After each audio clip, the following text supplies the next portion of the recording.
मान लीजिए आप एक विद्यार्थी हैं, आप पढ़ रहे हैं, आप खूब मेहनत कर रहे हैं, आपको परीक्षा में पास होना है, अच्छे नंबर लाने हैं, और जब परीक्षा का समय आता है तो कुछ ना आने पर नकल मारने की इच्छा अगर होती है या आप नकल मारते हैं तो वो बुरा कर्म हो गया। नकल मारना क्या है? चोरी करना, स्टीलिंग। तो पैशन में किए गए कर्म, रजोगुण में किए गए कर्म अच्छे प्रभाव वाले भी हो सकते हैं, बुरे प्रभाव वाले भी हो सकते हैं।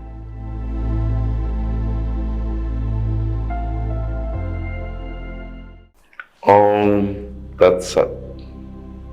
दाता याद है, आप सभी का स्वागत है। बहुत बार जिंदगी में ऐसा होता है कि हम बहुत सारे प्रश्नों के उत्तर ढूंढते हैं, बहुत सारे प्रश्न हमारे जीवन में उठते हैं और हमारे पास उनका कोई उत्तर नहीं होता।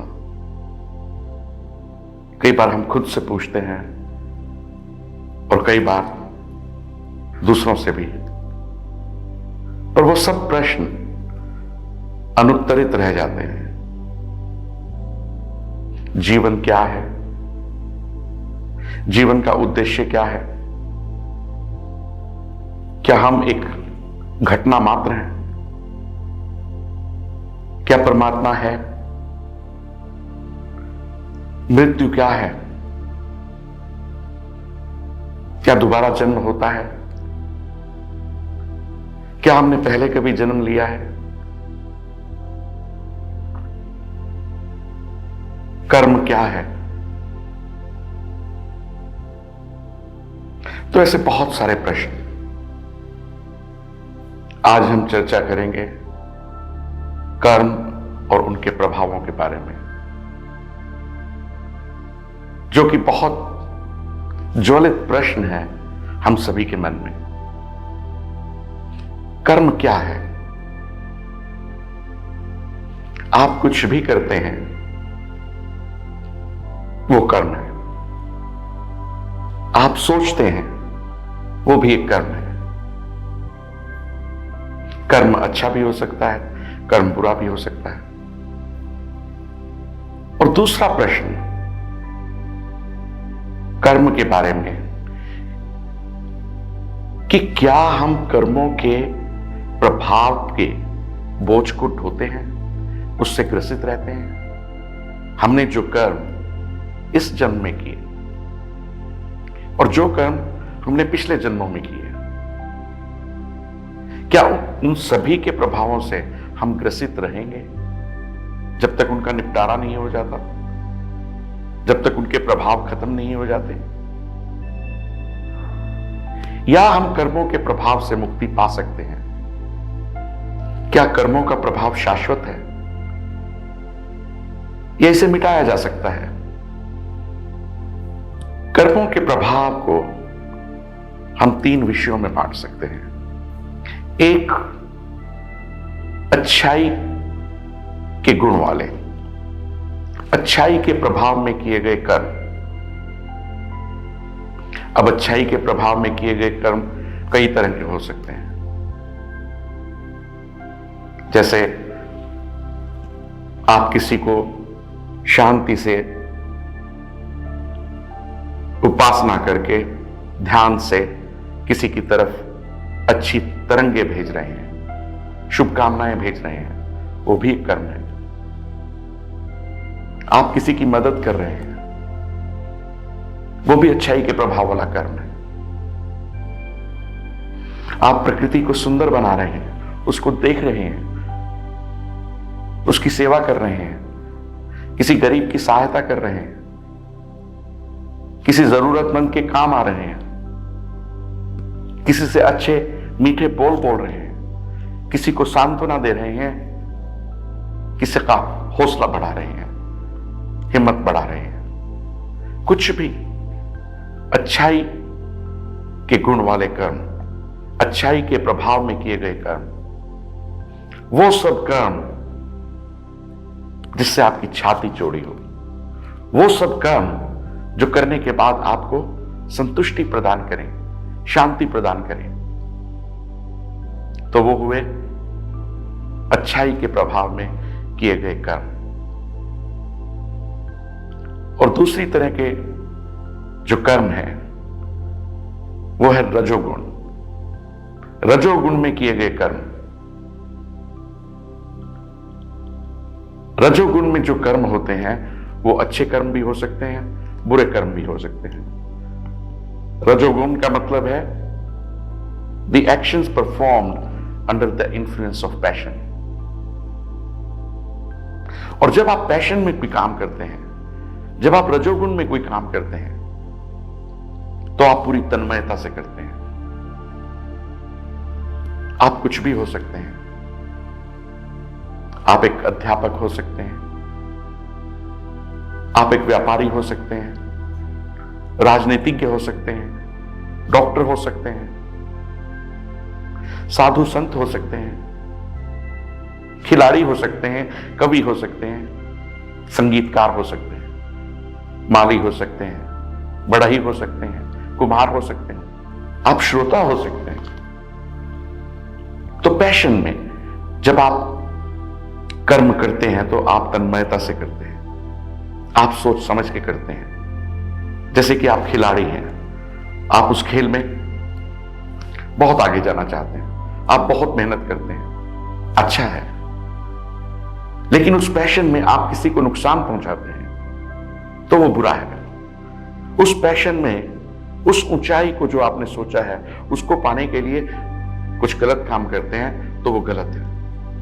तो रजोगुण में किए गए कर्म अच्छे भी हो सकते हैं, बुरे भी हो सकते हैं। जैसे मान लीजिए आप एक विद्यार्थी हैं, आप पढ़ रहे हैं, आप खूब मेहनत कर रहे हैं, आपको परीक्षा में पास होना है, अच्छे नंबर लाने हैं, और जब परीक्षा का समय आता है तो कुछ ना आने पर नकल मारने की इच्छा अगर होती है या आप नकल मारते हैं तो वो बुरा कर्म हो गया। नकल मारना क्या है? चोरी करना, स्टीलिंग। तो पैशन में किए गए कर्म, रजोगुण में किए गए कर्म अच्छे प्रभाव वाले भी हो सकते हैं, बुरे प्रभाव वाले भी हो सकते हैं। और तीसरे प्रभाव वाले कर्म है जो कर्म अज्ञानता में किए जाएं। Actions performed under the influence of ignorance. अज्ञानता में किए गए कर्म, जहां आप बिना सोचे समझे कर्म करते हैं और वो कर्म बुरे कर्म होते हैं, क्योंकि आपका ध्यान नहीं है, क्योंकि आपने सोचा नहीं है। आप बिना ज्ञान के वो कर्म कर रहे हैं। अगर ज्ञान आने के बाद आप वो कर्म करते हैं तो वो अच्छे कर्म होंगे। लेकिन अज्ञानता में जो कर्म करते हैं, ज्ञान की प्राप्ति के बिना, वो बुरे कर्म, इग्नोरेंस में किए गए, गलती में किए गए, अज्ञानता में किए गए कर्म। तो ये तीन तरह के प्रभावों वाले कर्म हैं। अच्छाई के गुण वाले, अच्छाई के प्रभाव में किए गए कर्म, रजोगुण, पैशन के इन्फ्लुएंस में किए गए कर्म, और तीसरा अज्ञानता के प्रभाव में किए गए कर्म। तो अगर इन सभी विषयों में, इन सभी प्रकार के प्रभावों में अगर हम कर्म करते हैं तो वो कितनी प्रकार के कर्म होते हैं? अगर हम सभी प्रकार के कर्मों को देखें तो कर्म तीन प्रकार के होते हैं। पहला, सुकर्म। सुकर्म का मतलब है अच्छे कर्म, जिसका आपको अच्छा फल मिलेगा। जैसे मैंने कहा कि जिसमें आपको संतुष्टि मिले, आत्मा की शांति मिले, जिसमें आपकी छाती चौड़ी हो, वो सभी कर्म जो किसी का नुकसान ना पहुंचाएं, जो दाता की क्रिएशन में कोई दुविधा पैदा ना करें, उसके साथ छेड़छाड़ ना करें गलत तरीके से,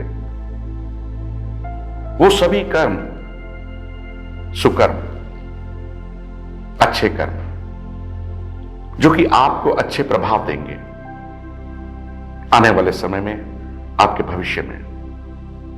और दूसरी तरह के कर्म है विकर्म। विकर्म का मतलब है गलत कर्म,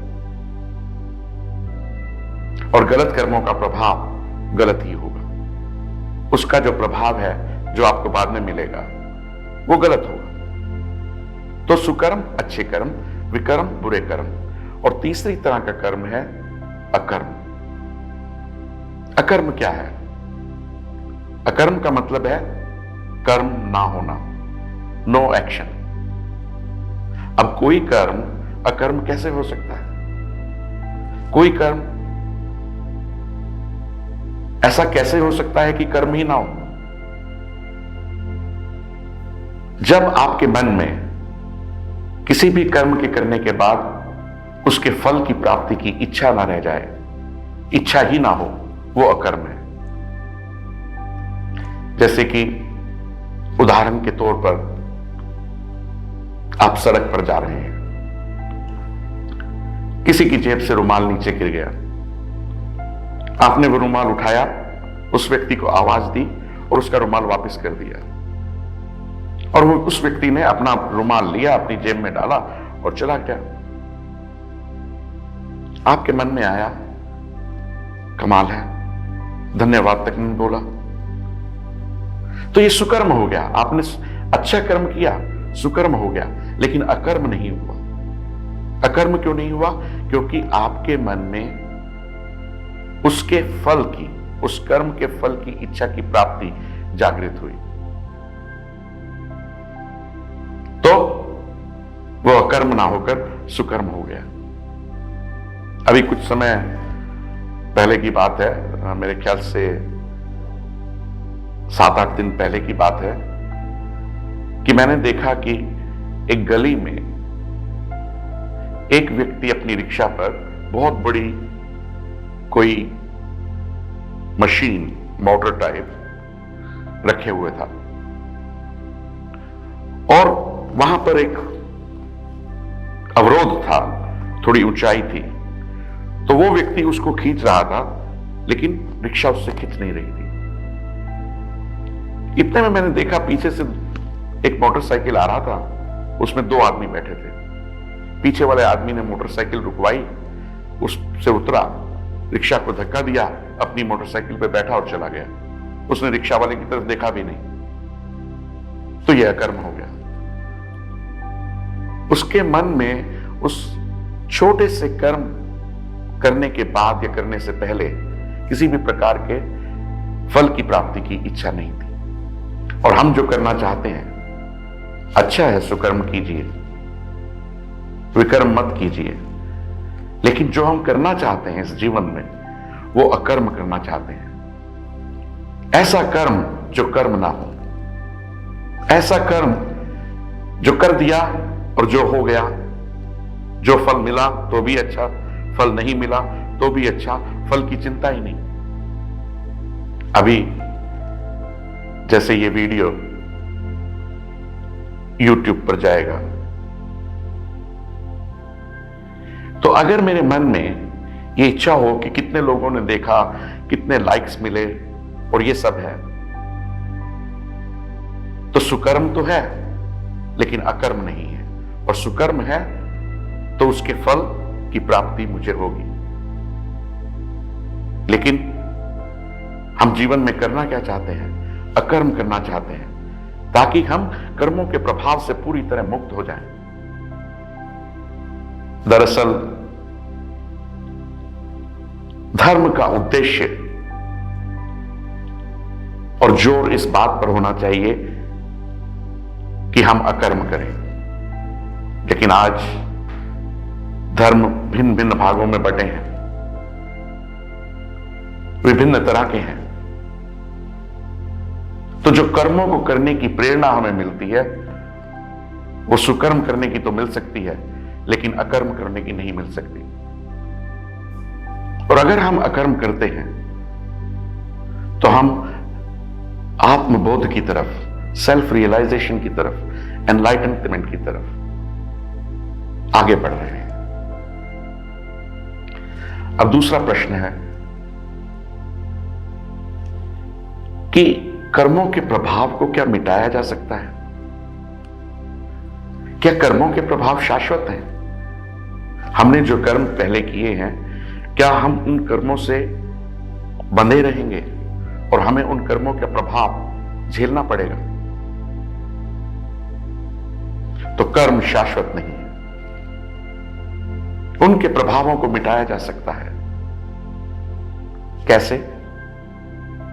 ज्ञान की शक्ति के द्वारा। ज्ञान की शक्ति के द्वारा पिछले सारे किए गए कर्मों के प्रभाव को मिटाया जा सकता है। ज्ञान का मतलब है तत्व ज्ञान, सिर्फ समझ नहीं बल्कि ज्ञान, और वो भी तत्व से। आत्मबोध, एक का बोध, इस सारी सृष्टि में, ब्रह्मांड में एकीकरण, उसका बोध। तो ज्ञान की शक्ति के द्वारा कर्मों के प्रभाव को, जो भी आज तक कर्म आपने किए हैं, उन सब के प्रभावों को मिटाया जा सकता है।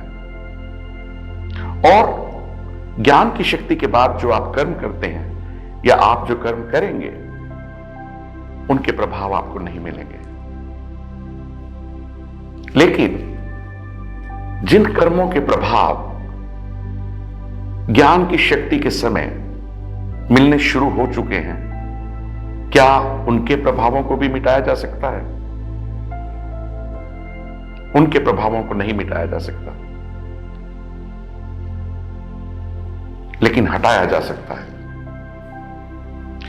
उन सभी कर्मों के प्रभावों को जो ज्ञान की शक्ति के समय,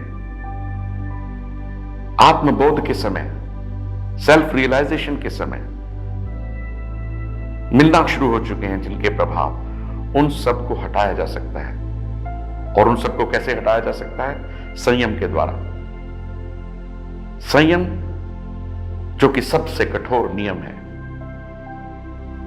संयम 3 स्तंभों पर खड़ा हुआ है, मजबूत स्तंभ। पहला स्तंभ धर्म। धर्म का मतलब है एकाग्रता, कंसंट्रेशन, दृढ़ संकल्प, डिटर्मिनेशन, फोकस, केंद्रिता। सो एकाग्रता, दृढ़ संकल्प और केंद्रित होकर आप संयम पा सकते हैं। यह सिर्फ केवल एक स्तंभ है संयम का। और दूसरा स्तंभ है मेडिटेशन, ध्यान। आप ध्यान में जाइए। ये दूसरा स्तंभ है संयम का, संयम को पाने का। और तीसरा स्तंभ है समाधि। समाधि मतलब अवशोषण। अवशोषण मतलब जब आप अपने ध्येय की पूर्ति के लिए इतना डूब जाएं कि आप अपने अस्तित्व को भी भूल जाएं, वो अवस्था समाधि। सो संयम इन 3 स्तंभों पर खड़ा है। धर्म मतलब एकाग्रता, दृढ़ संकल्प और केंद्रिता। दूसरा ध्यान और तीसरा समाधि। अध्यात्म के रास्ते पर, ज्ञान के रास्ते पर कर्मों के प्रभाव को मिटाना बहुत जरूरी है। आप इसी जन्म में एक दूसरा जन्म लें और अपनी अध्यात्म की पढ़ाई को, अपने अध्यात्म के रास्ते को आगे लेकर जाएं। द्विज बने, दोबारा जन्म लें, लेकिन सोच समझकर, जानबूझकर, और अपने इस जीवन के ध्येय की पूर्ति के लिए, उस उद्देश्य के लिए जिसके मात्र से आप इस पृथ्वी पर जन्म लिए हैं। और जब आप कर्मों के प्रभावों को पूरी तरह से नष्ट कर देंगे, हटा देंगे, उसके बाद जो आप कर्म करेंगे उनके प्रभाव नहीं होंगे, तो कोई कारण ही नहीं है कि आप दोबारा जन्म लें। और वो मोक्ष है। मेरी बहुत बहुत शुभकामनाएं आप सबके लिए, आपके अध्यात्म के रास्ते पर। ओम तत्सत।